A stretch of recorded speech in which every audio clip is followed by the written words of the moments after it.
Yes, sir, we promised you a great main event here tonight. Andre, the China Hulkamania is running wild. My God, what a run! It's not our world is watching.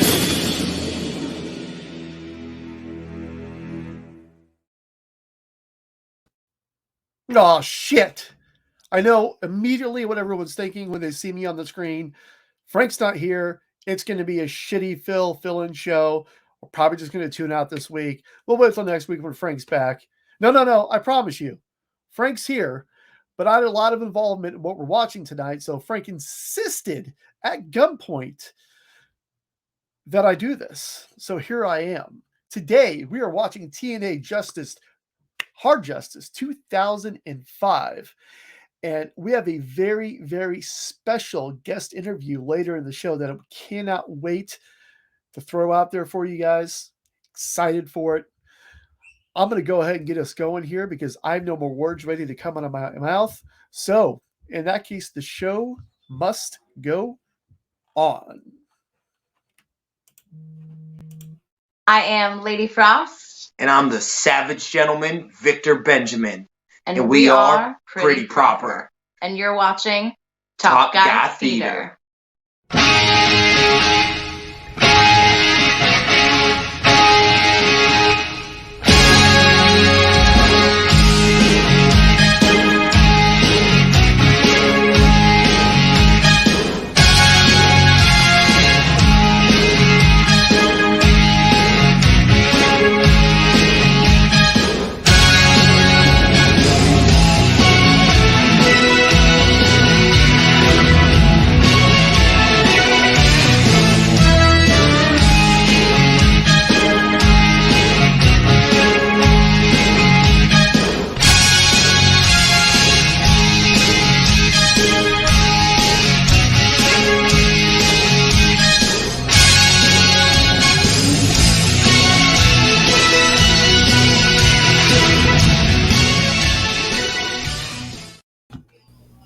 And here we are. What's up, everybody? Oh, hi, everybody. The same as usual. What's up, Phil? What's up, guys? Thanks for joining us tonight, Eddie, Henry, show host Frank, Brandy. You're in the first spot, so I don't know what you're talking about. I'll move you. I swear to God, I will. I'll put myself down to where Eddie is. God damn it. There's too many cooks in the kitchen. I ain't cooking shit. And I will tell you, the minute the red light went on, guess what started to happen? You started masturbating. No. Well, that's later. But my dog starts whining. So I guarantee you, I'm going to have to take Bella out in the middle of this whole thing. So good thing you're hosting. I do She's the same my thing favorite, but she can be a you-know-what. Pain in the ass? You're damn right. Yeah. So Henry on location with his new place and his crappy internet. How are you, Henry? He's muted. Are you good? I'm good. How are you? Good. Are you going to play that piano for us? No. God, I was really looking forward to hearing that. And you're clearly not fake background. Yes. By the way, I don't know if anyone noticed from the Razor episode, I didn't address it, but I am in a new room, new location, upstairs. A little bit different scenery in the background. Same pictures, of course, with Kenny Omega front and center for your annoying James Quillo purposes only. Frank, how's the audit? Yeah, so the state of Massachusetts decided to tell me they owe me like $100, but they wanted to tell me that I had to send them copies of everything to prove that I didn't. Who went away? That I didn't live in the state, but I had wages in the state. Because even though I worked from home, I worked from home for a California company. They charged me Massachusetts sales tax or Massachusetts income tax because my home restaurant used to be in Boston. So, fuck you, Massachusetts. I sent you everything you want. Just send me my $100 and let me move on with my fucking life, okay? Did you not tell them that you were a host of the mega ultra successful Top Guy Theater and that you don't have to put up with their bullshit? Listen, there's a reason why they call them massholes. They would. they wouldn't care. I've never heard that before. Brandy's been there. They drive like that too. Oh yes, that's why. Do I drive when I visit the beautiful state of Massachusetts? Absolutely not. I use public transit. Speaking of massholes, we have Eddie joining us tonight. What's up, Eddie? Speaking of massholes, he's from Arizona. You can just call Yeah, they him. don't have a name. Well, you can call him an a-hole, right? I was trying to transition to the next person. God damn it. Leave me All right, alone. I'll stay out of it. No. Eddie? Hey, not much. Just a little tired. I work like a dog. Ready to watch him Hard Justice? Yep. I really love.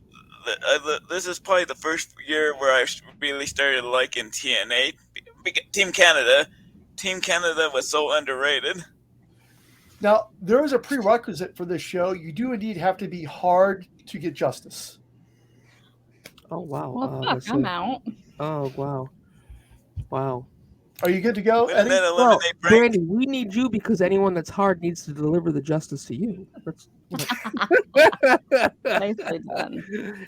Right now, in Eddie's head, he's going, "What the fuck did I sign up for? What's going on?" So, of course, finally, that does lead us to Brandy all the way in Alaska, fresh from her dog sled race home. What's up?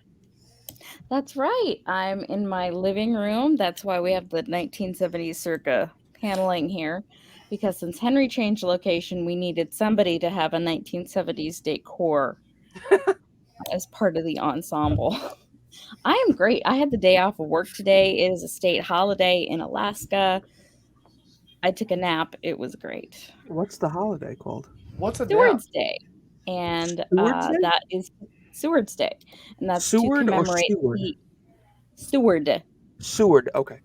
Like the town, and William H. Seward, who was the Secretary of State, who on this day that we commemorate in history agreed to purchase the territory of Alaska from Russia.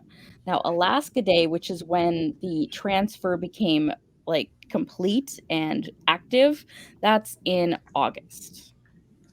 And that's Do you Alaska get that day off too?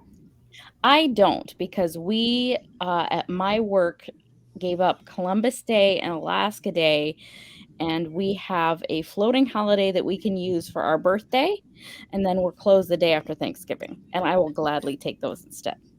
Yeah, I mean, is it called Columbus Day anymore? What is it called now? Federally, it is. Some states have changed that, like the state of Alaska calls it Indigenous Peoples Day. Yeah, that's what Rhode Island calls it now. Okay, I just couldn't remember what it was. State. Federally, they still call it Columbus Day.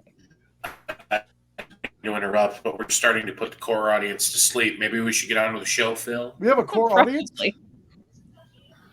When they see who we've got today, we'll have a core audience.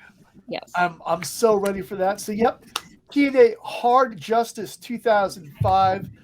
Main event, AJ Styles and Jeff Jarrett for the NWA World Championship. This is early TNA at its finest.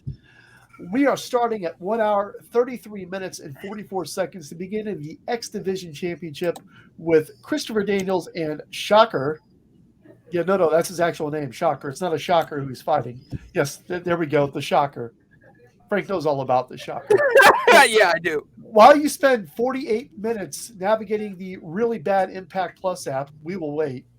Actually, no, we won't. You can pause, and when you're done, we will just get started. So let's get a countdown here from Frank, since he's not hosting. Okay. All right, everybody. Real quick, on the Impact Plus app, just search 2005, and 2005 pay-per-views will come up. Then get to, because this is a shitty app, get to 93 minutes and 44 seconds. And in 3, 2, 1, play.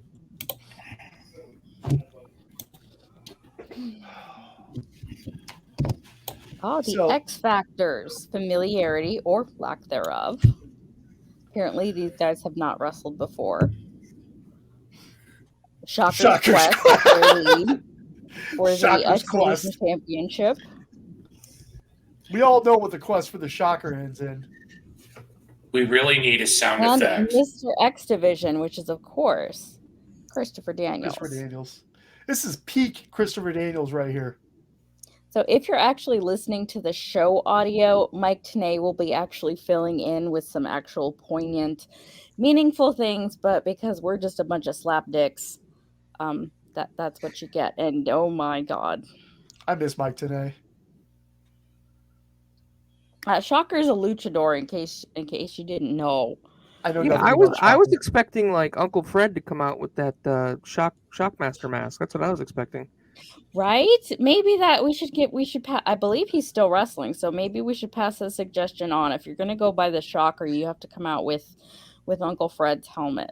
Or he should have been like I don't know. A little bit of news and notes on this. Well, just one news note.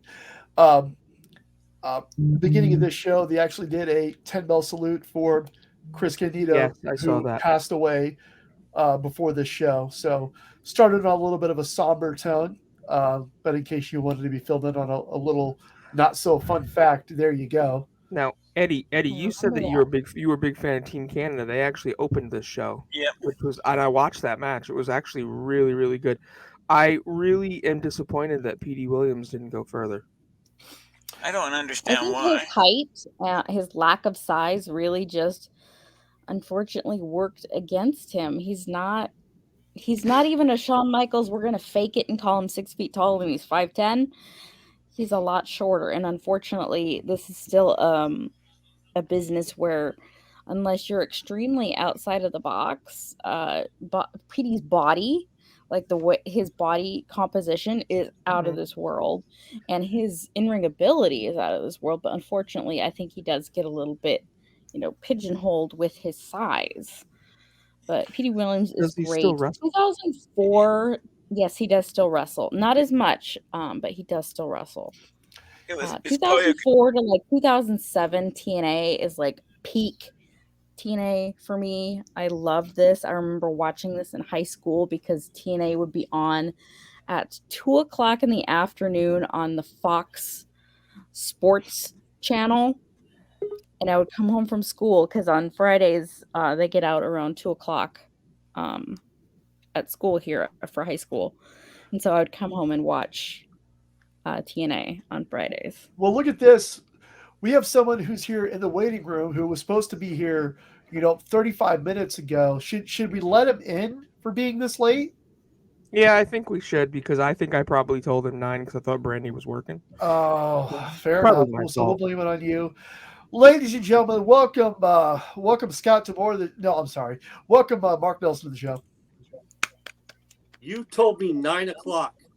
I did, but then Brandy wasn't working, so we started. And you didn't it's okay. We're not that far. I fucking texted you. I fucking called you, and you didn't answer. No. You text me, but Frank, let me ask you a question. What? What did I ask you? You wanted my Impact stuff, didn't you? No. What did I ask you?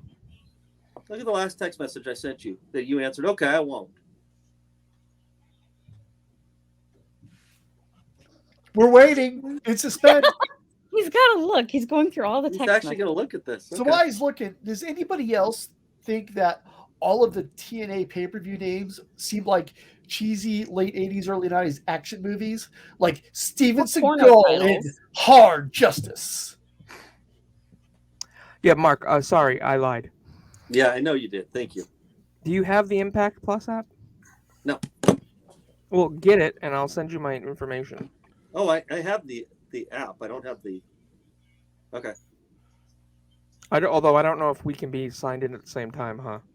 We are a well-oiled machine here at Top Guy Theater. We clearly have had all of this planned out, and it's running smoothly. Well, we did for the most part. I mean, shit happens.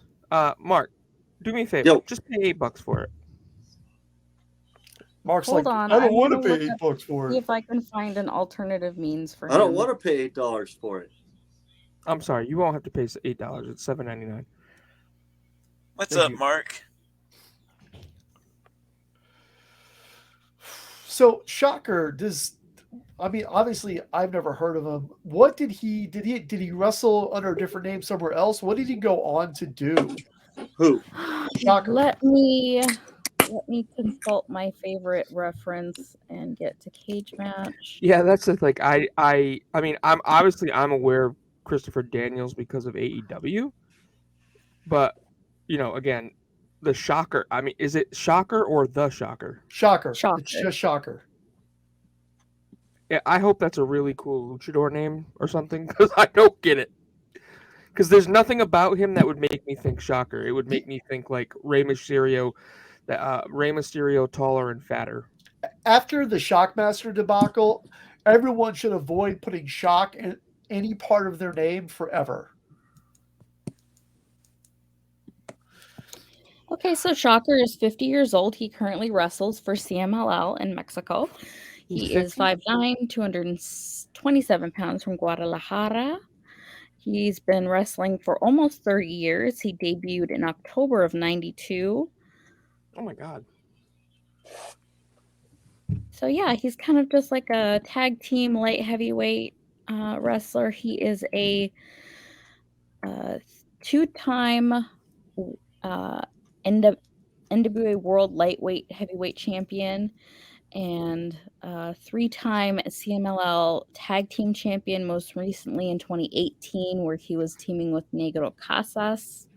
I'm sorry, what did you just call him? Negro Casas. Negro is black, black house. Black That's her house. stripper name. Okay. On that note, y'all stand by.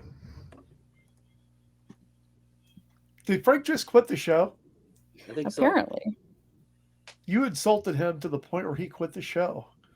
I know, it's terrible. We need to get him back because I'm not doing this hosting shit full time. So whatever amount of money we need, please give it to him. Frank, come back! Honestly, he probably had to take the dog out. He did say he was going to have to do that. So. Sorry, my daughter called. I'll be right back. Oh, the other important. His daughter called. Okay. I mean, he did say he was going to masturbate later when I asked him. So it's probably that time of the evening for Frank. Oh my God. I'm guessing Shocker didn't. Don't leave us, Frank. I'm guessing Shocker didn't hold any titles in TNA. No, he did not. So 6-sided rings, everyone for it or against it? I think it's fantastic. I liked it. I liked it because it was different. But apparently it's hard. It's more stiff to bump in. And I guess because the ropes that they use, those are cables as opposed to traditional ropes. So it was a harder surface to hit. So I remember AJ Styles talking about how it was harder to work in the 6-sided ring versus a traditional 4-sided ring. Who else is looking forward to AJ Styles and Edge this weekend? That's, I think, top of my list on matches. I'm honestly not excited for WrestleMania in the slightest. Here, I was having a conversation with my buddy Connor, who came with me to Top Guy Weekend earlier today. And here's the thing. There are maybe 35% of matches at this year's Mania that I'm excited about. But no matter what they've got on the card, I find myself having to watch. I have to watch WrestleMania. I've not missed a WrestleMania since, I've watched every WrestleMania since WrestleMania 10 onwards.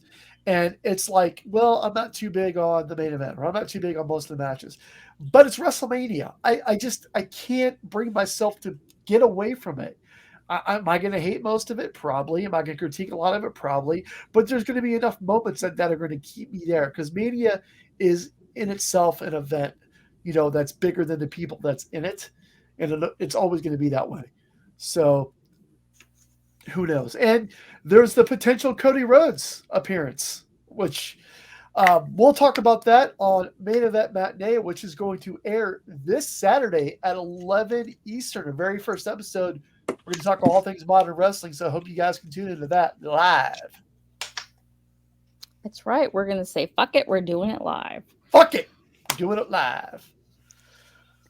This is a really good match for a guy I've never heard of. It's really good. I guess Daniel's going to have a good match with anybody. He's one of those, give him a broomstick, it'll look good. Or a blow-up doll. I'm a little bit familiar with Shocker because He 1,000% missed that moonsault. Living here in Arizona, I would sometimes watch the AAA and on the Spanish channel just to see what they were about, and there was a couple years where he was kind of featured. Yeah, I remember, Eric Bischoff's always a big proponent of different than, and that's why it was successful with WCW. But then when they came in, one of the first things they did is switch over to the four-sided, which I never understood. Oh my God, the savior of the show, Michael McClanahan, is here. Thank God, Mike. Frank's been gone, and we don't know what the fuck to do. Where have you been? I need to know about calculators. Which calculator do you use to calculate the price of a pay-per-view that you're going to watch? Michael, can you hear us? Are you there? I think he's frozen. Yeah, can you guys hear me? Yeah, absolutely. Did you hear what I asked? If you want to join in on us, we are at 145, 15, 16, 17 on our, or whenever you're ready to join. I'm ready. If you guys don't mind me doing a late run-in. Yeah, no, of course. You could have showed up 5 minutes before the end. I will say, do not spoil our special guest interview for Eddie because he has no idea. We want to keep it a surprise. No problem at all. Let me just close my office door here. What's up, Money Mike? Hey, Eddie, how are you? I'm doing pretty good. What's up? How are you doing, Mark? I would be good if the Impact app actually had any rhyme or order to it whatsoever. Search for 2005 and it'll pull up the 2005 pay-per-views. Correct. It makes the peacock. Makes the peacock look good. Peacock is great compared to this. Peacock is starting to get their shit together, which I appreciate. So, Mike, I told Eddie this. I like how they separated. Mike, I told Eddie this earlier in the show, right before we started going. The show is called Hard Justice. Therefore, you do have to be hard to get the justice. So have you come prepared? I don't know how to respond to that, so I'm just going to remain quiet. Charlotte Flair? Do you need some Charlotte Flair? He's only at 20%. Give him time, Phil.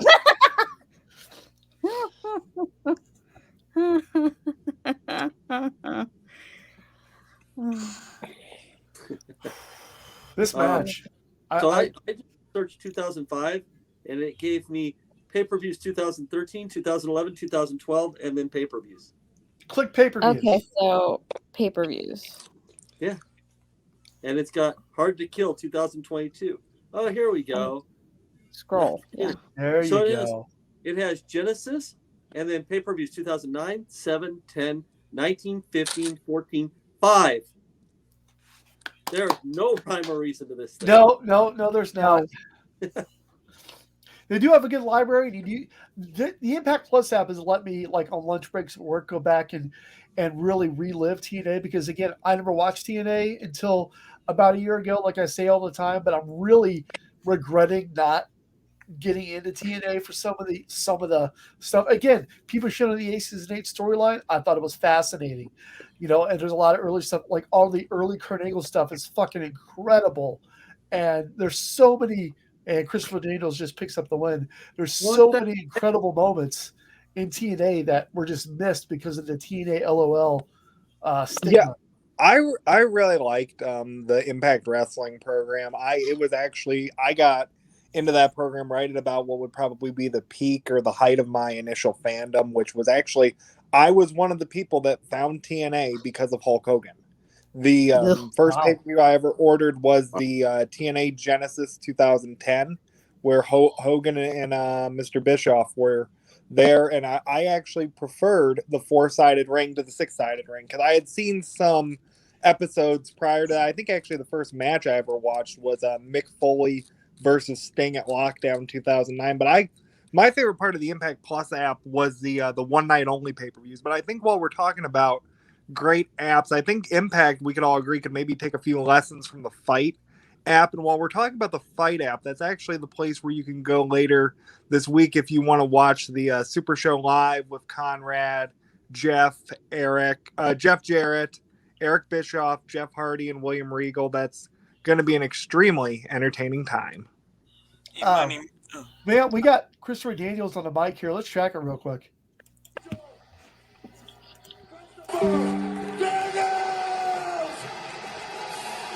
Yeah, that was a terrible track it. All we heard was him screaming his name, and it was over. Mike, I don't know if you're along with us yet, but we're at 149, 32, 33. I'm with you. Cool. Awesome. So up next, we've got the Royal Rumble. Oh, wait. No. We have a over-the-top battle royal for a world title shot. Definitely not a Royal Rumble.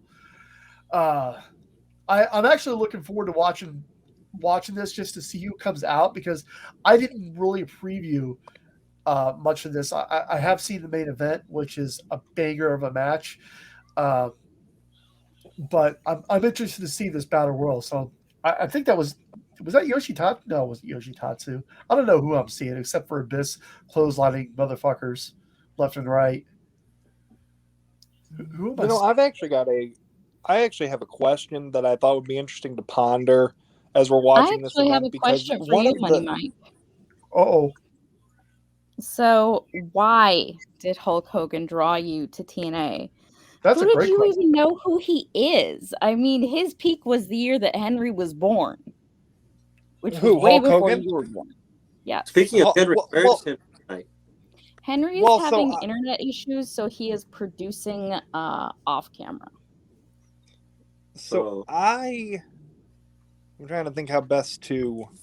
Bobby Roode got some more. So I had watched one episode of TNA prior to the 2000 when I said I got interested in 2010. I watched an episode with Bobby Lashley from July 30th, 2009, which just happened to be my birthday, because that was the summer that was the first summer that I was really watching wrestling, and I just happened to be flipping through the channels, and I recognized Bobby Lashley from his WWE run, which had concluded in 2008. And I kind of watched a few minutes of it. Like I said, I had a couple DVDs, and I thought some of the matches were good, but I think I knew about Hulk Hogan because when I got into wrestling, I binge watched a bunch of DVDs from probably like 2004 to at that point would have been the 2008, 2009. So, and Hogan was involved in the company in that time. I actually remember, I think the first match I ever saw of his was SummerSlam 2006 against Randy Orton. So that's how I knew who Hulk Hogan was. And actually, I have a funny story, a sidebar of Hulk Hogan. You talk about not knowing who he was. My mother was traveling at the time. This was back in 1986, and happened to run into him in the airport. Had no idea who he was until some kids went up and got his autograph. And to this day, I tell her, you should have got his autograph. Because can you picture what a 1986 Hulk Hogan autograph would be worth? The same thing as it's worth now. Nothing. So we this battle royal lasts 27 minutes. Wait, what's your time code? My time code is 152, 40, 41, 42. 152. Got it. So you see Conan and Billy Gunn? No, I see Bobby Roode and Zach Gowen. Yep. Which pick? I totally forgot that Zach Gowen was in TNA. I actually didn't even know he was. I just knew him from the one run with WWE in 2003 and the match with Mr. McMahon at Vengeance. Yeah. All right, so this definitely not Royal Rumble lasts 27 minutes. So I figured this might be a time for a very, very special fill us in.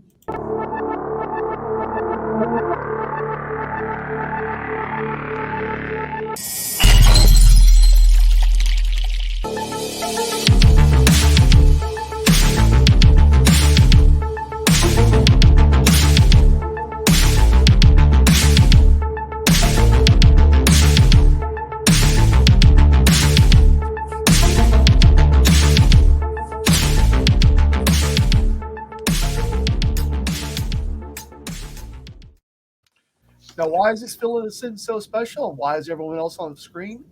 Simple. I'm not the one filling you in. So, The main event of TNA Hard Justice 2005 is AJ Styles against our guest interview for this evening, a man that Frank and I had the opportunity to sit down with and ask questions about this spectacular main event. Ladies and gentlemen, please enjoy this interview Frank and I had with the one and only Jeff Jarrett. Ladies and gentlemen, we have a very special guest on Top Guy Theater today, here to talk about his main event match at TNA Hard Justice 2005. He is the world's greatest wrestler, the world's greatest singer, and the world's greatest entertainer, all self-proclaimed. Jeff Jarrett, how you doing, Jeff? Good, my man. We're going to talk about Gillies as well. You guys are setting the agenda. Y'all act like this is your show. We're going to get Titans in. Yeah. We're going to get some Soprano talk in. We're going to get – I'm kidding. Friday, April 1st, Conrad will kill me. No, I'm kidding. We're looking forward to the event, all kidding aside, with the shows. So looking forward to chatting with you. Frank's been chomping at the bit to talk to you about some Titans, and we'll grab that here towards the end. But I do want to pick your brain about Hard Justice 2005. We're actually going to do a watch along on that show a little bit later this month, and we wanted to get your thoughts going into that main event match with AJ Styles. Well, you got to give me the rundown, man. We do podcasts all the time. That's when Tito was Tito special referee. Yes. Yeah, it's the Tito match. Oh, yeah, right. Just making sure because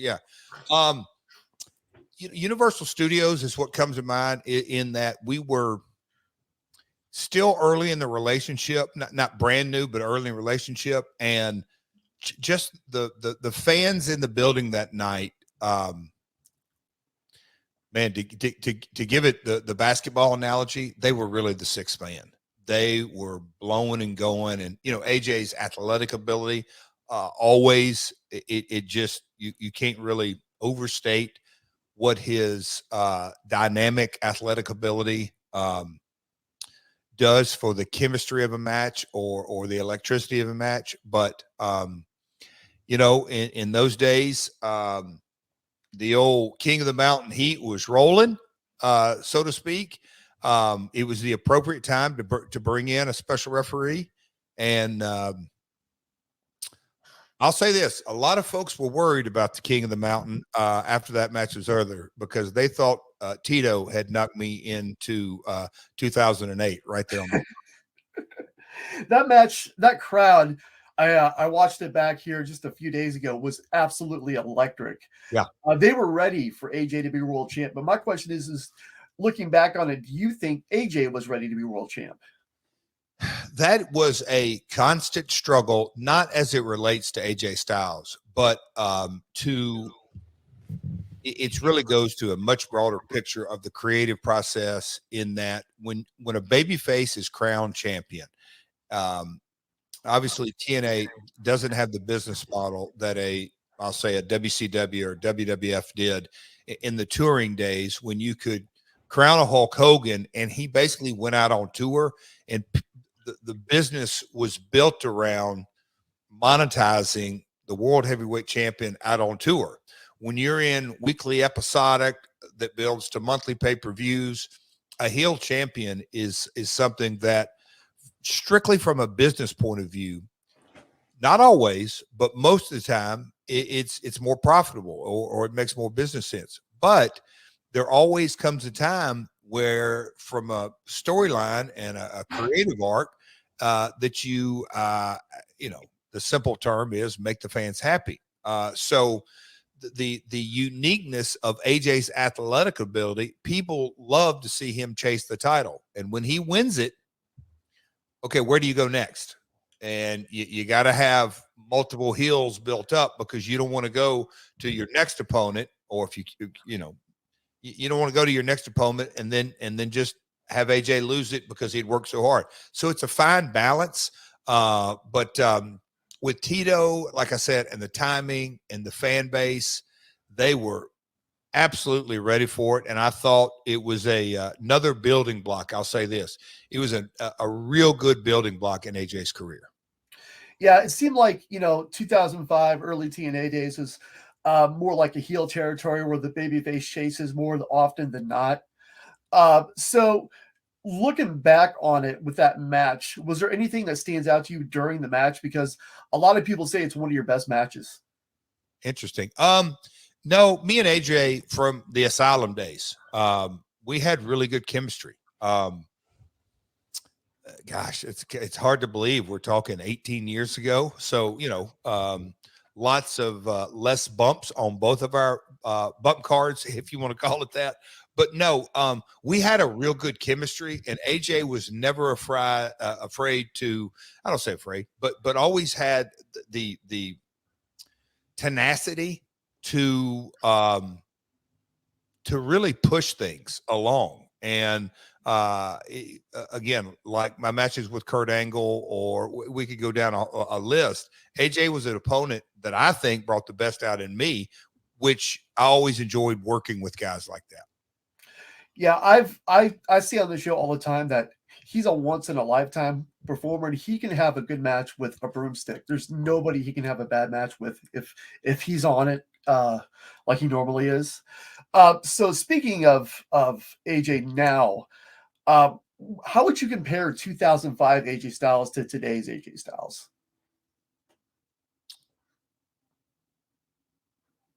The biggest, and this is such low-hanging fruit, in 2005, before Twitter, before Instagram, early stages, we were early adopters of YouTube, Fox Sports Net, weekly episodic pay-per-views, and then we weren't even on Spike TV. In 2005, you had to be a really diehard fan of TNA wrestling to even know who AJ was. We had begun our international footprint. Now he's been with the WWE now, what, 7 years, 7 years? 6 years. Yeah. I mean, and with TNA, through all those years in Spike TV, he is much more closer to a household name than he was, and that changes everything. I just saw AJ the other night in Springfield, Illinois. When he walks through the curtain, not even that, when his music hits, the people know that's AJ. That changes everything from a performer's point of view. In the match we're talking about today, the people coming out to see that, and AJ walking down the aisle, yes, the majority of the TNA fans that showed up on those pay-per-view Sundays, and it would be crammed to the rafters, there were still people in that arena that, hey, who's this guy coming down? I know Jeff. He's been on WCW or WWF, or isn't he the founder of this deal, or whatever it may be. There was a lot of folks that still didn't know who AJ Styles was. But what's so cool is by the end of that match, they knew who AJ Styles was. He did night in and night out, not for a year, but for years and years and years. That's why, like Saturday in Springfield, Illinois, there wasn't a person in the building that didn't know who AJ was, where he was from, his storylines, and a little bit about everything he's done. So that's what's cool to see. Yeah, he went from a guy that nobody thought could make it in WWE, and when he got there, didn't think, oh, Vince McMahon's he's not gonna get behind a small guy like that. Now he's a multi-time world champion. He had one of the longest reigns of the modern era, and he's about to have a fantastic match with Edge at WrestleMania. So jumping back to Hard Justice 2005. So Tito coming into the match there, did he have any reservations, or this was kind of new territory for him, being in a wrestling ring versus UFC? And he seemed like he was doing a pretty good job as a ref. Did you have any pointers for him as a referee? Did he do any like training or anything like that? And I said this, we referenced WrestleMania 11 the other day on our podcast with all of LT, all the football players around, and you could tell the wrestling fans versus the non-wrestling fans from football players. I knew literally the first 15 minutes being around Tito, he's going to be great. He is a sports entertainer. He may come from the MMA world, but he's a sports entertainer, and I was overwhelmed with his charisma in a professional wrestling setting. So, Mr. Bruno over there, yeah. We were at Top Guy Weekend. For those of you who don't know, if you're a top guy at adfreeshows.com, you get all kinds of cool perks. One of the most recent ones was Top Guy weekend in Chicago. Can't miss it if you guys can't get to the next one. Frank there, he was chomping at the bit to catch your ear on all things Titans football, and he never got the opportunity. And so he was like, oh, I have to be there today. I've got to talk to Jeff about Titans football. Yeah, so first of all, real quick, the height of my fandom was the mid-'90s, and Jeff, I really think one of your greatest matches was with Sean in your house too. I just wanted to throw that out there. I still think fondly of that match, and loved it. But I did want to ask you just quick couple of questions. I've been seeing a lot of Titans getting a lot of heat online for not going crazy in free agency. Do you feel that way? Because I think that J-Rob and Vrabel are doing a really good job of not throwing money all over the place. I cannot speak highly enough. This is getting way off the professional wrestling path, but Frank, my man, we set a record this past year for most players on a roster. 91. Yeah. Oh yeah. That speaks volumes of how much Robinson and Vrabel know where players are at, and probably most importantly, where players aren't at. And so, look, I don't want to go down and beat a dead horse, but 2nd and 1, and we can't get a first down. That still irks me. But at the end of the day, we were seeded number 1 in the AFC. It didn't go our way. Burrow was hot. When you meet a hot team, it is what it is. But to me, that's just internet chatter, and if you're going to complain about something. I have as much confidence in J-Rob than I do in any executive in the league. And it's not just because I'm a Titans fan. Look at his track record. Absolutely. He gets players, and we are still a very, very small market in the NFL. When you really drill it down, Green Bay has all the lineage. So I know population-wise, but we are a very, very, very small market in the NFL, and we compete big time. Exactly. And I was concerned that the Colts got Matt Ryan this past week, and I think that they're definitely our toughest competition now in the division. But I still think a lot of people shit on Tanny, but he got us there. If Tanny wasn't our quarterback when we had 91 players cycling through, I think we would have been worse off than a. Look, it goes without saying, we can second guess all this kind of stuff about. Should we have put Henry back in the mix? No, but look, hindsight's 2020. If he had gone for 150, we wouldn't be having this conversation. But anyway, enough about top football. I got to keep my media day rocking and rolling. I want to see everybody in Dallas on the 1st. Conrad's gonna kidding. Supershowlive.com. Thanks. Awesome. I was ready for it. I was going to ask you if you had anything you wanted to plug before you're out of here, because I know Super Show Live is huge. It's huge. Jeff Hardy, Steve Regal, Bischoff, myself, Conrad Thompson, and more surprises Friday, April 1st on Fight TV. And it will be on demand as well. So looking forward to it, man. I really, really am. And I appreciate you guys having me on today. Definitely. We appreciate you being here. Jeff. And looking forward to seeing you at the next Top Guy weekend, sir. Me too, bro. That's a special weekend. Thanks, guys. Take care. Well done. No. Look Very at that. good. Double J giving Frank false hope. He is a salesman. Listen, Well, yeah, that was a privilege to talk to him. What I said to him, I meant. I really do think that when the hell did Money Mike get here? Yeah, you see, you've been gone so long. Money Mike went, and came again. I'm my daughter, and the first thing I hear is, "Oh, Frank said he's got to masturbate tonight," and I'm like, "Oh, okay." What? Money Mike took over for you. He's at 20% chub right now. Oh, all right. It's good to know. I'm sure that I've already got. Those are not audited. Those are not audited numbers. We can't provide reasonable assurance. I just want to throw out there while we're watching this not Royal Rumble that not only did I throw up the top football theater flag, Jeff said it. Mm-hmm. Yeah. I was like, yes, that's cool. the win. I don't care about anything else. This could have been a shit interview all the way through. Jeff Jarrett's in top football theater. I win. Can I get a time code, everybody? I think I'm close with you guys, but wow, we went from masturbation to Frank being close. I had a commercial, but I'm at 208, 28, 29, 30, 31. All right, I'm like a minute ahead of you, so I'm just going to pause for a second. Okay. We're still in the middle of the battle royal. Eddie asked a good question. How much is Super Show Live? Those of us who are not going to be in Dallas, you can go to Fight TV. It's $12.99 for the singular event. And you can also get the WrestleCon pack, which has got 6 shows, including the Super Show Live, for $74.99. So you get 5 other wrestling shows, which are going to be banging, and then the Super Show Live. Can anybody tell me who the tall guy who just got eliminated with the black and green trunks was? Once I get out of this advertisement. I don't know some of these people. I don't know most of these people, which is awesome. Eddie, do you have any idea who some of these people are? Is that Lance Hoyt there? The one No, this has got short hair, and he's wearing black trunks with a green. He's gone now. No, I'm talking about the guy with the long blonde hair. I thought That is Lance Hoyt. Yes, that is Lance Archer. I recognize Billy Gunn. I know Billy Gunn.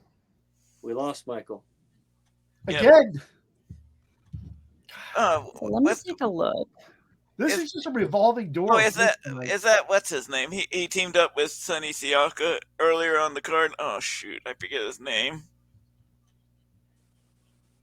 This is for a shot at the X Division title? Is that yes. what this is? No, it's a shot at the TNA, the NWA World Heavyweight Championship. There's Road Dogg. Oh, you didn't know? Wow, this is I'm trying to figure out Billy Gunn eliminating. I'm sorry, Kip James eliminating. So long, Bobby Roode. Yep, there we go. Look at Bobby Roode. Oh, wow. Yeah, this is crazy. Seeing all these stars that, I mean, I have no idea who they are. Again, that's one of those. Phil, do you know who Beer Money is? I know Beer Money. Yeah, it's James Storm and Bobby Roode. Okay. I do know a lot of TNA. I know more later TNA than early, but yeah, I know quite a bit. Just early. Well, they're TNA from 2010, so that's why I was like, yeah, no. Surprised if you didn't.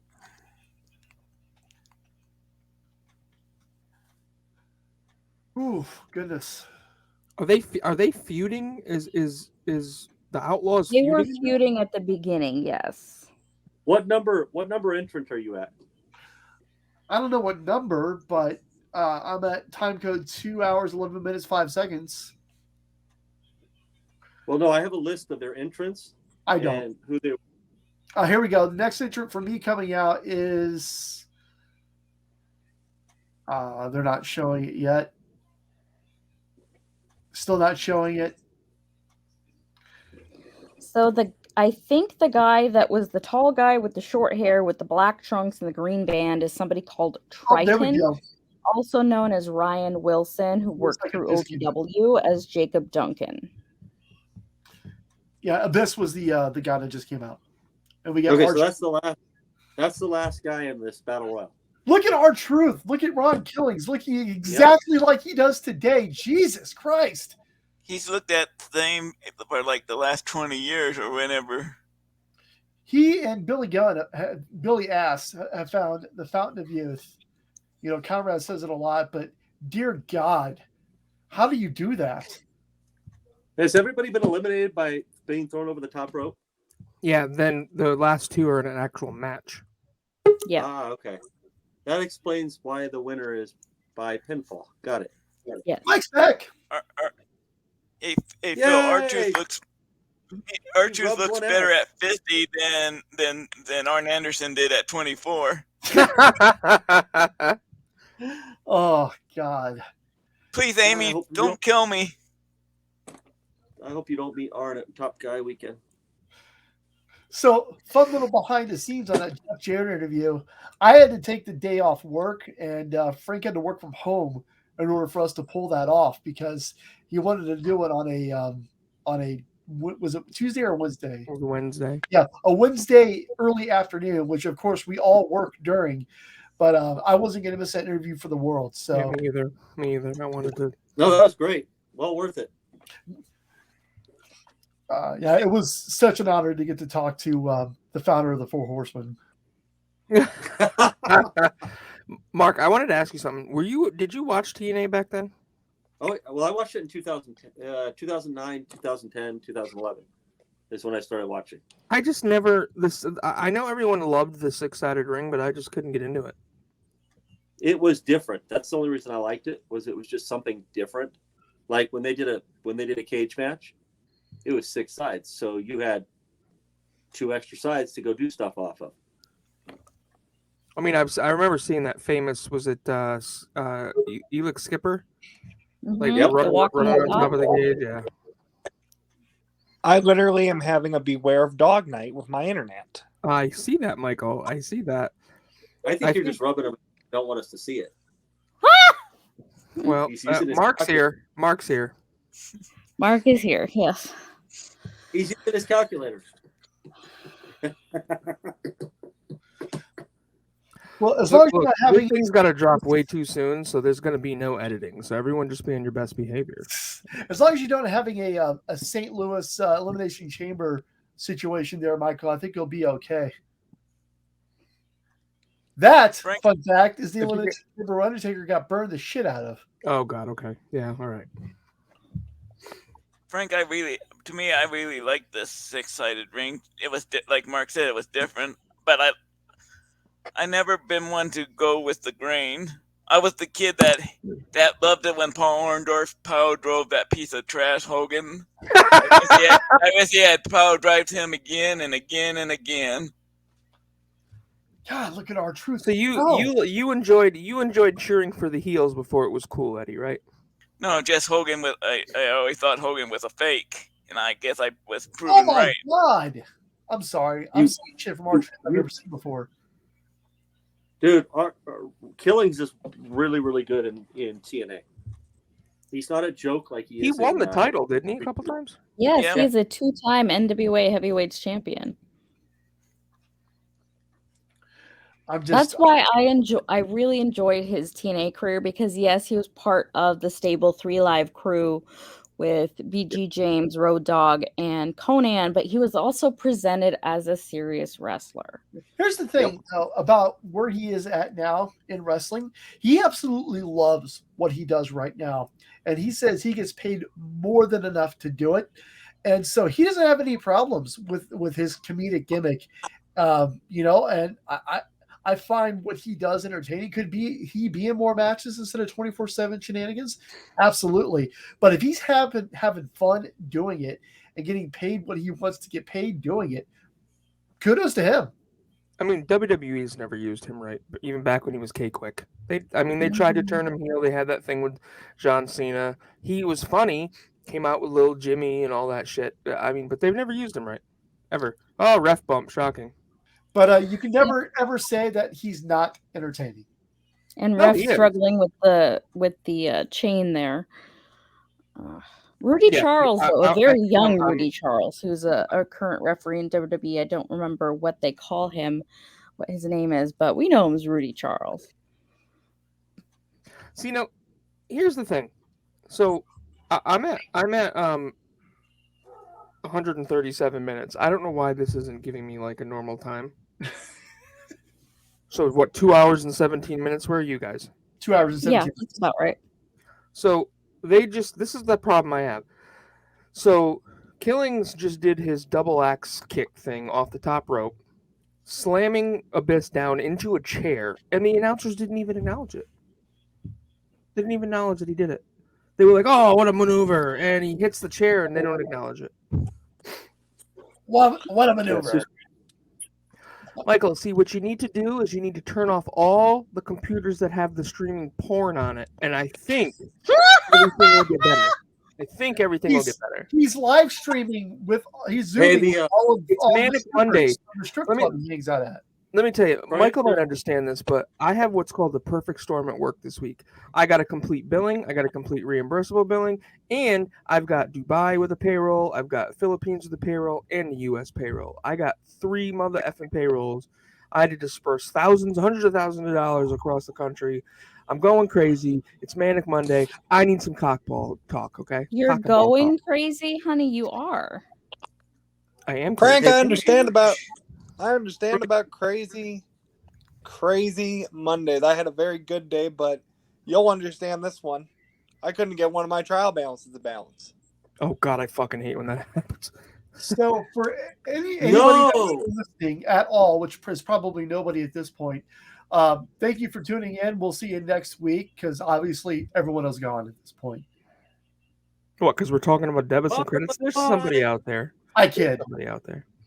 Hey, Oh my hey, God. You know what they say about debits and credits? They are GEEARRT great. You suck spelling. Okay. I said this.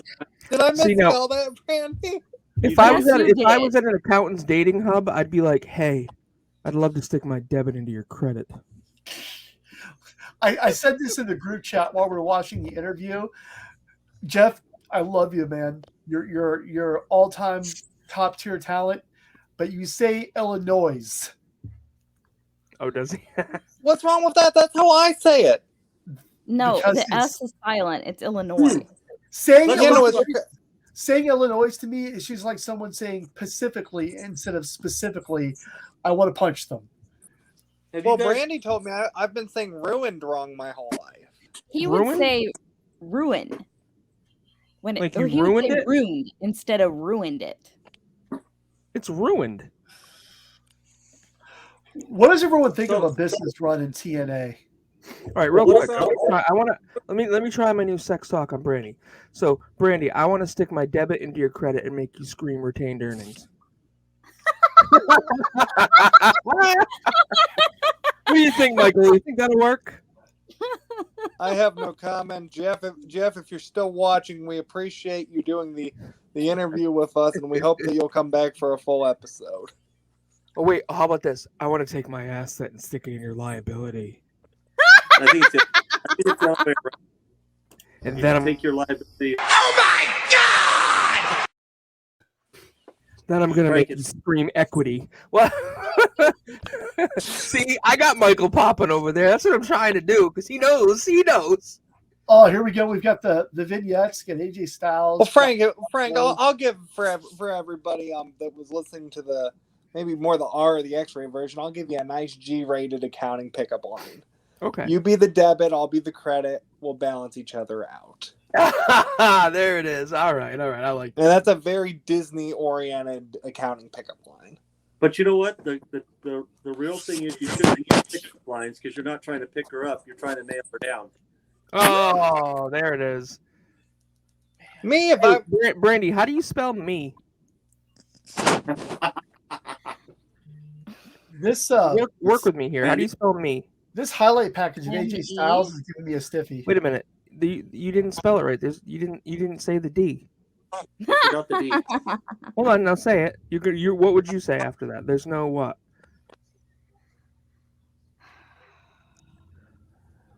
There's Brandy. no what? There's no D in me. Well, not yet anyway. Wow. Thank you. Wow. It's Manic Monday here on Top Guy Wow. Theater. This is why we don't record on Mondays, folks. We all have a case of the Mondays, and you never know what bullshit's coming out of our mouths. Uh-uh. All right, Bella, I put you out already. Shut Henry, up. how are you? We can't hear you. I think Eddie is like, I don't know why I decided I wanted to come on tonight. He's very docile, though. I want to Can you hear me now? Yep, we Yeah. can hear you. I said that entire monologue was so terrible. I think all. Not as Did he terrible freeze? as that damn internet.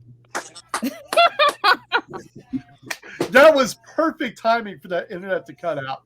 Perfect. Sure was. Kind of like how the Buffalo Bills cut out when they play in the Super Bowl. Oh, Eddie It's too bad they- with the mic fucking drop. I think Henry just flipped us off or something. Wow. Hey, those Bills are going to make a comeback this year. You mark Yeah, my words. guys. Hey, Actually, I Michael, think if you want the Bills got a lot Anybody better. else just transfixed by this AJ Styles highlight package? Because I am. Yeah, No I way. Wait a think minute. it's Jimmy Hart was there? yeah. Was Hogan there? Not yet. Not for Yeah. 5 more years. I thought he was there at the same time as Hogan. No. I mean, he was there when Hogan was there, but he was also there when Hogan was not there. Wow. Jimmy Hart did something without Hogan? Of course. AJ Styles, gotta make money. to this day, and I know other people argue it's Daniel Bryan or Okada, AJ Styles is the best wrestler on the planet. You know why I think you can actually... I think it depends on what lens you're looking through. But Phil, do you know why I'm actually going to agree with you here? And I'll tell you why I think you can make a case for that. Because AJ Styles was able to convince Vince McMahon to get him. If you think about it, he's one of the few people that had astronomical success in WWE while retaining the majority of his original gimmick. Now, albeit they've done some changes, but and the AJ Styles we see in WWE is obviously more like the 2013 TNA AJ Styles. That one is not the the clean cut phenomenal one gimmick that we're seeing here in 2005. But I think you can make the case that AJ Styles really is one of the best all-around workers, and he was able to convince Vince McMahon to buy into his brand. Exactly. That's what I loved, is because when he debuted and came in the Rumble, Vince was like, I don't see it. I don't see it. And AJ Styles made a believer out of Vince McMahon. Yes. And that's hard to do when you're the size of AJ Styles. Not only did he make a believer out of him, like I alluded to in the interview, AJ Styles has one of the longest title reigns of the modern era. I believe it was just over a year that he held the title. And I think only 3 other people have done that in the last 10 years. Yes, it was Cena, Punk, and Roman are the 3 that come into mind. Cena's never had it for a year. It's Punk, Roman. Yes, he did. So in the last 10 years, I believe it's been Punk, Reigns, Roman, Styles. Okay, that is true. Reigns and Roman. But Cena did have it for a year back in 2007. Punk, Reigns, Lesnar, Styles is what I meant. I'm sorry. Yes. But Cena did have it for a year back in the early 2000s or in mid 2000s. Correct. Yeah, I was But just in the last 10 years. Oh, yeah. See, here's the thing, though. For me, it's hard to believe that wasn't within the last 10 years. But to talk about Cena and to talk about how far AJ Styles went in 1 year, he debuts in the Rumble. The next year, he drops the title to Cena. Yeah, real quick. I don't want to interrupt you, but I want to track this AJ Styles pop because the crowd is ready for it. First of all, your special guest referee for the evening. He is the Huntington Beach bad boy. He is Tito Ortiz.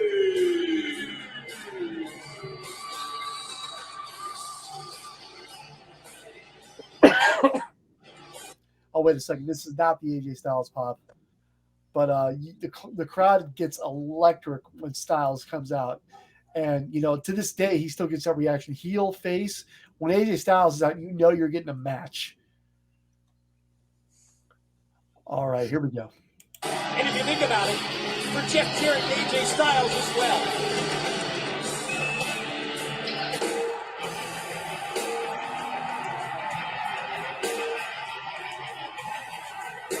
Mike, we have waited for this moment, watching the phenomenal AJ Styles come out this tunnel for one thing, a chance at the NWA World Heavyweight Championship.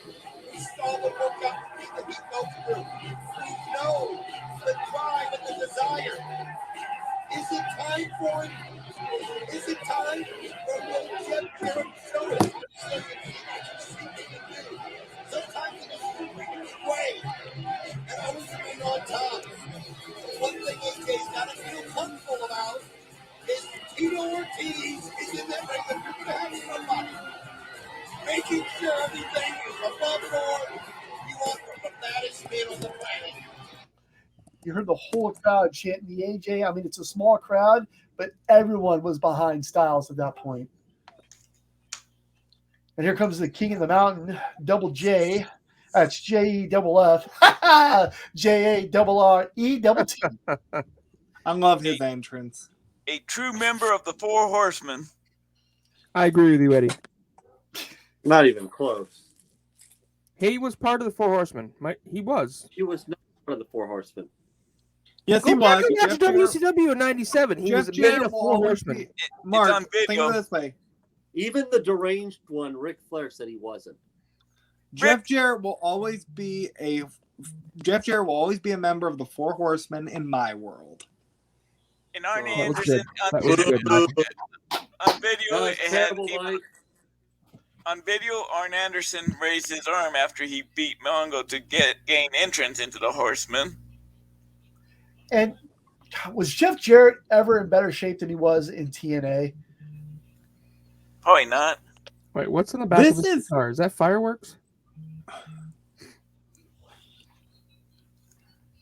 See, I go back and forth with because there's 2 cases you could make, but you could make the case this is the last real run of Jeff Jarrett's career as an almost weekly performer from this time period up to Bound for Glory 2006. Because even though he's going to come back and do a few programs in 2008 and then a couple more in 09, 10, and even 11, to me, full-time Jeff Jarrett, I think this is the last full-time run. And I could be completely wrong, but just my assessment of that. He does have some other great notable stuff. Like he does have the MMA stint and his stuff with his feud with Kurt Angle. We covered that with Cyrus Fees. I was just going to say, that was a great episode. Yeah. Was this the time period where Joe got Billy L?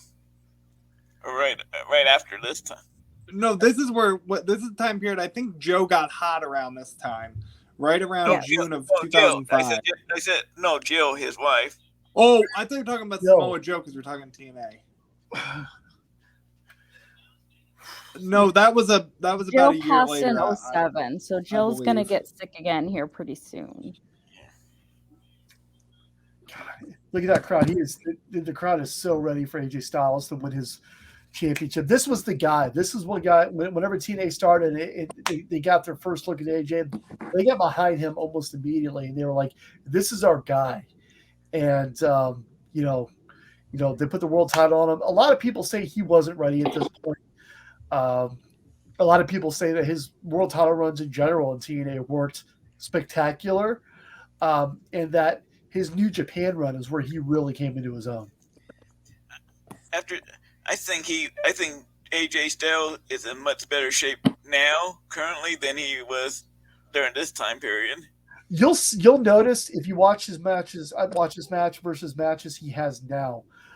He does not do nearly as many high risk moves, but what he does do, he does well. And what he said about that was, I've learned to listen to my body and what it can and can't do. Like, for example, you won't see him do the spiral tap probably ever again, which you will get to see him do in this match, which is an epic move if you've never seen AJ Styles do it. But you'll see him do stuff in this match a little bit more fast paced, a little bit more reckless. I won't quite say the word reckless, but I'll say he throws caution to the wind, more of a Jeff Hardy RVD style.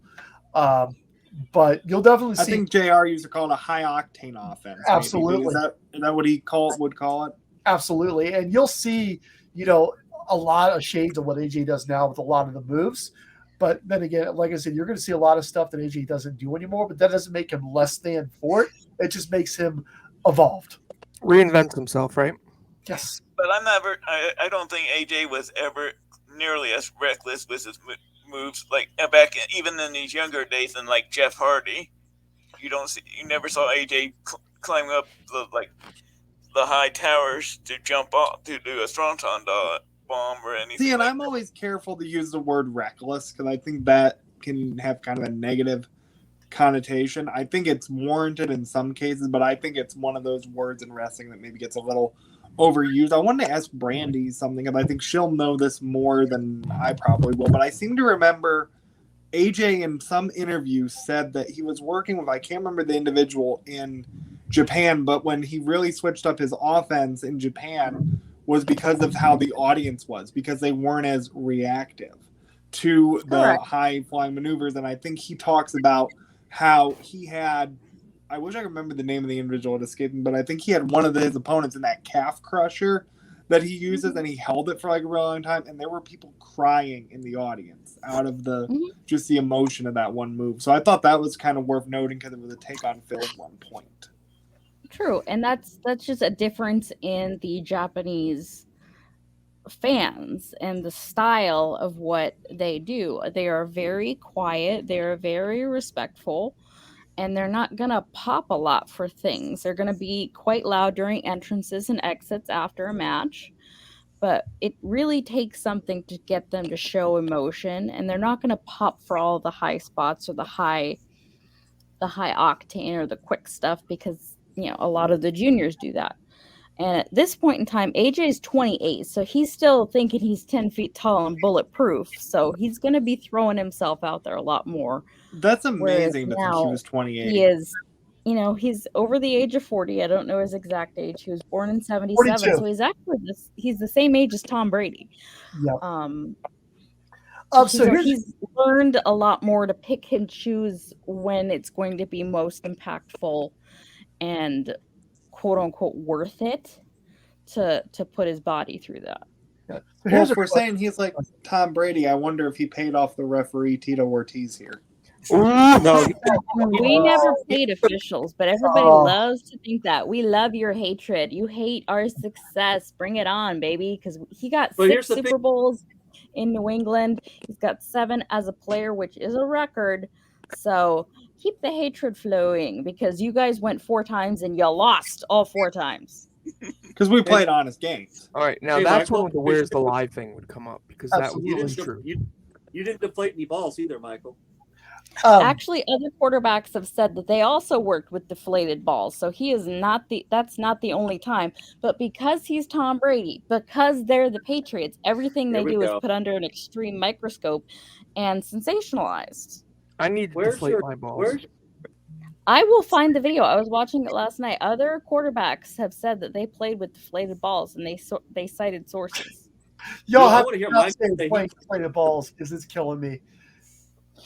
Quick question here. So, up until this point in this match, Jeff Jarrett had he had the title for 11 months. TNA's only been around for about 3 years, a little over 3 years at this point. Brandy, can you tell me the other world champions from the company's beginning, with Ken Shamrock up to this point? Who else held the NWA world title in TNA? Yes, let me take a look. Just give me 1 second here. I know there weren't a lot of them. They were really careful with their usage of the title. I want to say I think Ron Killings was one of them. I'm remembering off the top of my head. Yes, just give me a second. I'm getting there. Wait a minute. So TNA just said you can lose your belt on a DQ in TNA. Is that true? I think with some matches that was the case. I know in World Class, back in the days, they used to have that rule where if you got disqualified, you could lose your belt. I'll tell you, I think sometimes it works too. Like, I'll tell you, it's a more modern day example while Brandy's looking up her list. But does anyone remember the Money in the Okay, go ahead. Go ahead with your list. All right, so your first champion, of course, was Ken Shamrock. He won it from Dan Severn. Your next champion was Ron Killings, Jeff Jarrett, AJ Styles, Jeff Jarrett, AJ Styles, Ron Killings, Jeff Jarrett, AJ Styles, Raven, Jeff Jarrett, Rhino, and taking us into 06, your champion is Jeff Jarrett. So from 2002 to 2006, we had 1, 2, 3, 4, 5, 6, 7, 8, 9, 10, 11, 12. 12 title reigns. Sounds like the Booker was protecting his territory, huh? Jeff Jarrett had that belt in some ways, it was still the NWA title, so still had to go through the championship committee. Really? At that point in time. I did not know that. Even though I it thought was it was in just TNA, the NWA World's title until what the hell is his name? Billy Corgan bought it.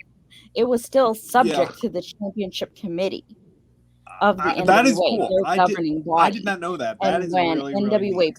When Billy Corgan purchased it as owner, he got rid of the championship committee and he makes all the championship decisions. I'll tell you what, I just think it's cool when you look at Jeff Jarrett and how he kind of established TNA as a brand. I mean, he was the pillar before Kurt Angle, and he's already kind of said that a little bit on the My World podcast, was that when they brought Kurt Angle in, he knew that he was okay to step away because Kurt's going to be there. So I think a lot of sometimes people like Conrad jokes, Jeff Jarrett, human fast forward button. I don't think we can put over enough what he did for TNA, and like Conrad always says, even when you look at the Carter family, you figure they created a lot of jobs. What year was Jeff kind of out? Like from October of 2006. So he would not wrestle. I don't know what his backstage involvement was, but he did not wrestle a match from October of 2006 to October of 2008 because he would come back. Actually, sidebar on where he came back was Bound for Glory 2008. Which took place at the Sears Center in East Hoffman, Illinois. You guys would know it as the Now Arena, where All Out was. So Jeff Jarrett okay, look at you. I didn't know that. Yeah, so Jeff Jarrett, and he took on that night Kurt Angle with Mick Foley as the guest enforcer. That was his return match. But so, and then when I say when was he out, I mean when was he not the guy? At what point was Dixie involved and bought it from him? Dixie actually was always kind of involved in the company, even when Jeff was there. If you listen to, I can't remember the exact episode, but it's one of the early episodes of My World. They talk about Jeff and Jerry flew up on the plane to Dallas to meet with Bob, or they drove up to meet with Bob and flew back on Bob's plane. And then Jeff would continue to work and have, I believe, booking power through, I want to say 2009, and then it slowly, he no longer had that when he came back just as a talent in 2010, which My World did an excellent deep dive on earlier this year with the Monday Night War episode. Go ahead, Brandy. Okay, so in terms of just straight matches, his last match for TNA was 10/22 of 2006, which was Bound for Glory 2006. And he would have a match in Germany in 2007. And then he would come back to TNA at Lockdown 2007, have a couple of matches. His last match would be a house show in June. And of course, Jill would pass away, I want to say either in late June or July of 2007. His wife passed away from cancer. It was May. And he did not wrestle until October 12th of 2008, which was with Kurt Angle at Bound for Glory 4. So he would take quite a big leap of time off, and then he would not, it's really weird to look at because the power structure in TNA, it was very fluid because the relationship with Dixie and Jeff and Jerry would kind of wax and wane and be hot and cold. So it was really a weird thing. Because also Dixie never had true power. Dixie had to run everything by her parents because her parents were the ones with the money. So it was just very weird. And I think that's something that gets overlooked quite a bit. Phil, were you going to say something? Yeah, I don't know if you guys are who's paying attention to the match here, but they're telling the classic in-ring story where Jeff Jarrett's working on the leg, trying to keep AJ Styles grounded. Perfect heel tactic for a guy that likes to use a lot of high-flying moves. I love that they kind of throw back a little bit old school with how they tell the ring story. It's like a little bit of old school versus AJ's newer style of wrestling. It's beautiful. I love this match. Yeah, I think the old school storytelling is something TNA was kind of more known for, maybe say more so than the WWE. I remember another instance of that involving AJ Styles, and someone can correct me if I'm wrong, but I believe if you look at AJ's last pay-per-view in the company, we're going to go into the future a little bit here, would have been Bound for Glory 2013, where he won the TNA World title from then Aces and Eights leader Bully Ray, because this was before they officially disbanded. If you look at the booking of that card, AJ was the only face that won that night, which used to be a tradition in some territories. If you really want to put a babyface over strong, you make them the only babyface winner that night. So I always remember that being a topic of discussion for that pay-per-view, and I thought it was relevant as AJ Styles has a title shot on this show. Just kind of a neat reference. And if I remember correctly, too, they gave him that title win as kind of a last minute plea. Hey, please, to the company, we don't want you to leave. And AJ's like, nope, I'm gone. Yeah, that's Phil. If you don't mind, I want to piggyback off of that and ask. I was going to ask a question, but I can ask a different one. What do you think? How different does the career of AJ Styles look if he never leaves TNA? I don't think. Do you think he still goes? Do you think he still goes to WWE? And do you think he still has the success he does if he doesn't have the success in New Japan? The first, yes, he would have eventually wound up in WWE. He would have been mid-card at best because he would never learn that Japan style of strong striking and listening to the crowd more. Those fine-tuning things that he learned that he incorporates into his matches now. I don't think he would have been as seasoned. So, again, would you have seen him in an NXT or seen him in mid-card WWE? Absolutely. Or would he might even just have waited till, AEW now, but would you have seen him in a main event long-term picture like he is now had he not gone to New Japan? Absolutely not. No, real quick, I need to ask Mark, do you have to poop? Yeah, he's been making a lot of faces. What? I don't know what you're talking about. Yeah, I saw. Look, I'm not stupid. I know you, Mark.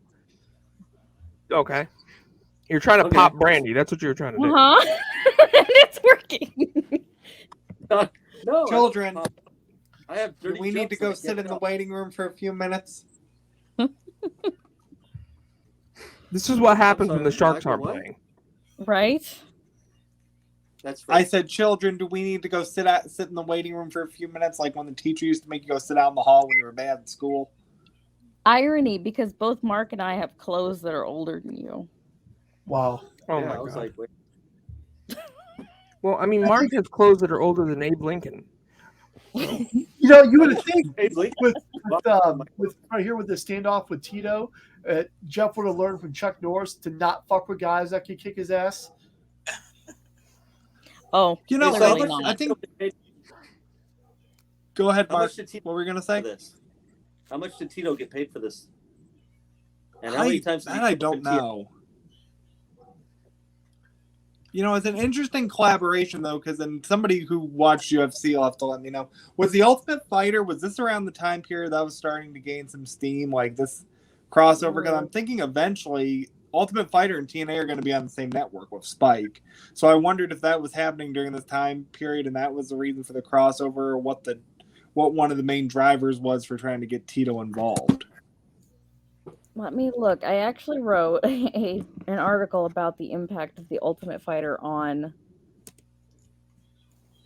UFC. Know what the buy rate was for this too. When not enough, like usual. Look at that phenomenal forearm before it was a finisher. God, it was still beautiful. Phil, I think you bring up an interesting question there, or an interesting point there with when you said the buy rate was not enough as usual. Do you think TNA is one of those companies that, say, in 2005 could have benefited from us if a streaming platform was a thing, and instead of having to buy monthly pay-per-views, you had just a premium subscription service that was maybe, say, let's use Disney Plus number, like maybe $6-7 a month, and you could run the pay-per-view on there, because then your niche audience is still going to see it. Do you think that could have helped at all, or do you think that would have impacted their development? I mean, wait, Michael, I have a question to pick that. Do you think, go ahead.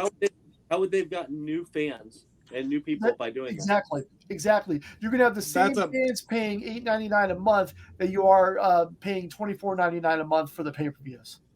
One counter argument that I could make to that, and it might not even be a very strong one, is when you're looking at what are you asking people to invest if they're a casual fan. So if you're somebody that's just checked out TNA, and when you look at TNA, if you're gonna just if it's your first time watching them, do you want to spend?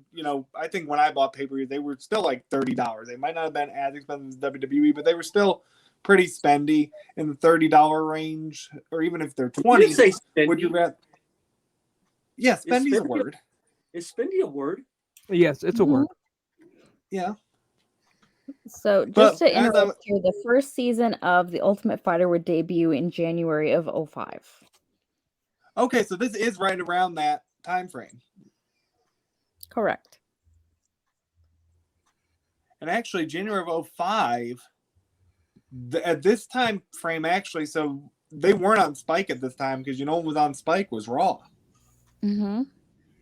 I just kind of put two and two together there. I wasn't watching at the time. I was only in the 4th grade and hadn't discovered wrestling yet. Oh, for Christ's sakes. Michael you getting his put I'm young thing in. Hey, I have to. I do. I do that every show. It's my goal to make you guys feel old. Just wait until you get over 30. Just you. Hey, wait, I'll tell you what. Actually, this is a little off topic for 2 seconds, but you know what? I felt old the other day, and I will tell you why. Shut up. I went to No, you didn't. No, I want to hear this. No, I want to hear this. Because I went to the movie theater the other day to see The Lost City, and Daniel Radcliffe was in it. And it was very weird for me to see Daniel Radcliffe in a movie that wasn't Harry Potter. He did an excellent job acting, but it was just weird because he was my childhood. Where have you been? The last movie came out when I was in England, which was the same year as the Royal Wedding. That was 2012. Last Harry Potter movie came out in 2011. Yeah, so 2011, 2012, and so he's been doing a lot of other stuff. I mean, there was the one movie that he did like right after Harry Potter where he was fucking naked and everybody had a heart attack. Isn't he hung like a horse? Yes. What in the God? That What is is happening right that is the rumor and innuendo, which is what they found out. He did a movie naked. where he was naked and he's hung like a horse. What? Check this out, guys. Here it comes. If we're on the same area, here comes the spiral tap. I love that anymore. Nope, not yet. It's coming though. They both just use each other's finishers on each other, and they kicked out. Got the what do you think? What do you think of people using each other's finishers? I'm kind of against it unless it's really respect thing. If it tells a story in the ring, yes. If they're doing it just for cheap heat, no. There's Monty Brown. I think it's overdone now, but I think when it was done expertly was Rock Austin 3. Weren't there times in that matchup where they were hitting each other's finishers on them? That works because it told a had a storyline build. How do you hit that safely? That's what there are times that people will borrow and adopt somebody else's ring maneuver. I will use an example. Of course, one of AJ's main finishers is the Styles Clash, and Michelle McCool decided she was going to use that move as her finishing move, and she should have asked permission, in my opinion, because somebody else that's well known in your arena uses that. So you should get permission before you use somebody else's move, and she did it quite terribly, by the way. What, the Faith Breaker? Yes, it was fucking awful. I liked it. I hate her, so I think she's a terrible in-ring competitor. So of course she was everything. Okay. So here it goes. Here it comes, guys. I'm sorry to interrupt. You just got by Ortiz. We're on the top rope. Here comes the spiral tap. This is I love this finish. God, I missed that move, but I can understand why he doesn't do it. 1, 2, 3. There is your new champ. World champ. Does Ricochet use a spiral tap? If not, I could see him using a move like that. Look at the that crowd. would fit well into his arsenal. Look at the crowd. How do you let that stay? Let me track this rope. Listen to this crowd. Over 2 years.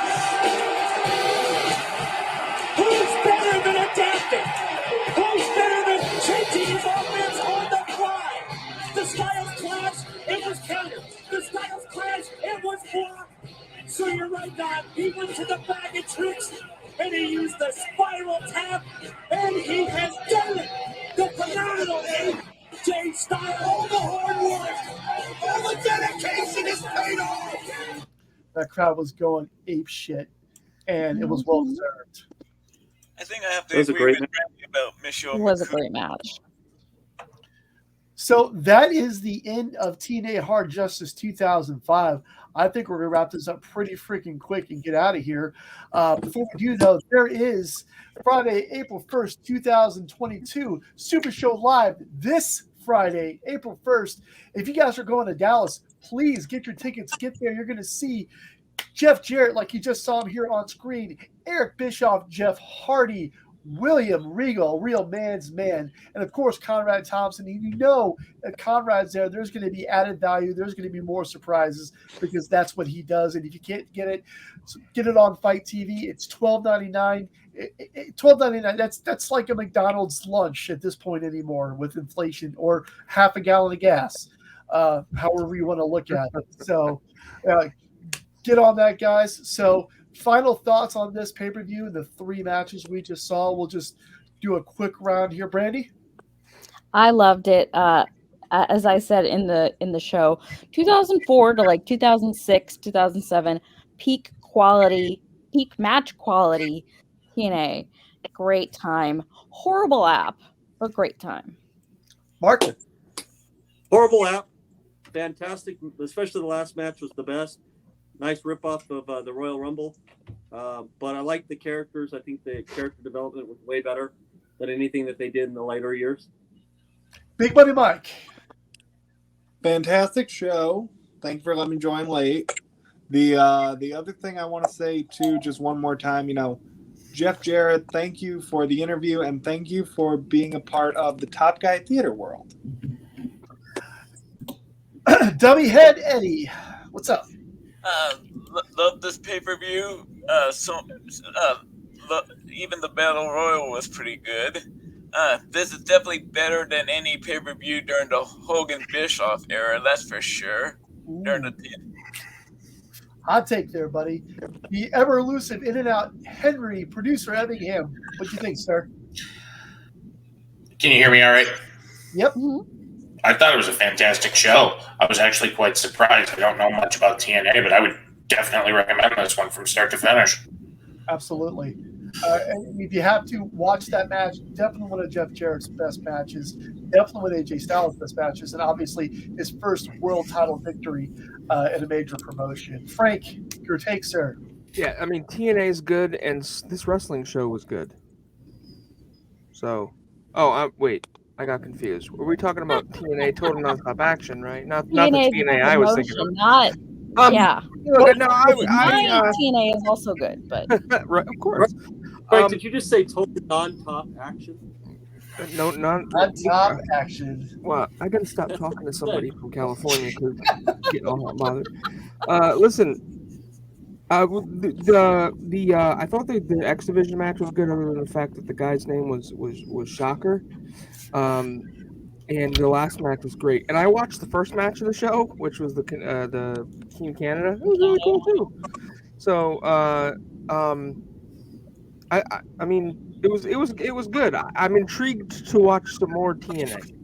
Every time we watch a TNA show with you, Frank, you say that, and yet you don't watch. And then they never ever do again.